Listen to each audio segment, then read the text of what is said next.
And then on a more serious note, you've talked about your sobriety. How's your journey with that? And what would you say to people that want to step into that or that are, it's really amazing. I went to school recently to become a sober coach, so I can give back and help other people that are struggling. But I think the thing that I have realized is I don't even want to drink anymore. I didn't know that would happen when I first got sober. I mean, I was on the floor crying. My life is over. I'm never going to have fun again. Obviously, even in the last 10 minutes of this interview, you can tell I'm still having a good time. Sounds like you're in a good place. But I think what I would say to someone is if you're doing the beginning parts of sobriety, you're doing the hardest part over and over. If you're getting sober for 6 months or giving it up for 6 weeks, you're only doing the hardest part over and over, and you're not getting to the good part. So give it a try, give it a few years. It really took me three years to get through all the stuff and get to the other side. Yeah, to kind of push through until it's just normal. And then it just becomes your life. I think it's also becoming more, I mean, I'm not sober, but I think it's becoming more normalized. Like since we've started dating, I would say 5 or 6 of my friends have become sober, and I would say half of them don't actually, like, are not alcoholics, but they just, it wasn't really serving them anymore, and they didn't want it. And you're an open book. I'll ask you about this. A lot of swirling headlines around Andy Cohen and the lawsuits and things that have happened. And I just wonder what your take on any of that as you've watched observationally. Let's be smarter than with the Sean comments.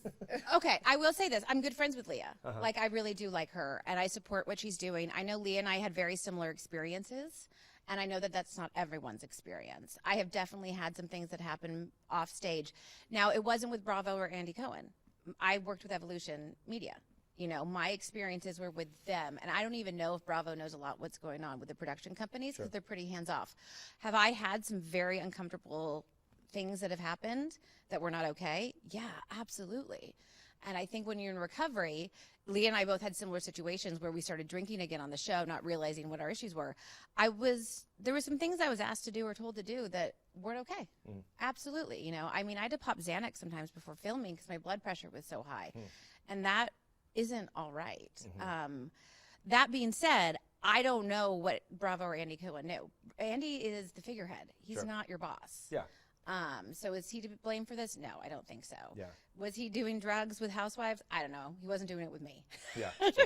And important to note, Bravo cleared Andy Cohen, and so it's important to make note of that. I can only speak to my own experiences, and my experiences with Evolution Media more He's than also Bravo. never done drugs with me, so I think that It's important to say. Yeah, that's But that really being wanna said, clarify that. what Leah's experience is, because I've talked to her in real life, I know is her experience and it's real, and I don't think anyone should come after her for not having the same experience as them. I think you should support women in that situation.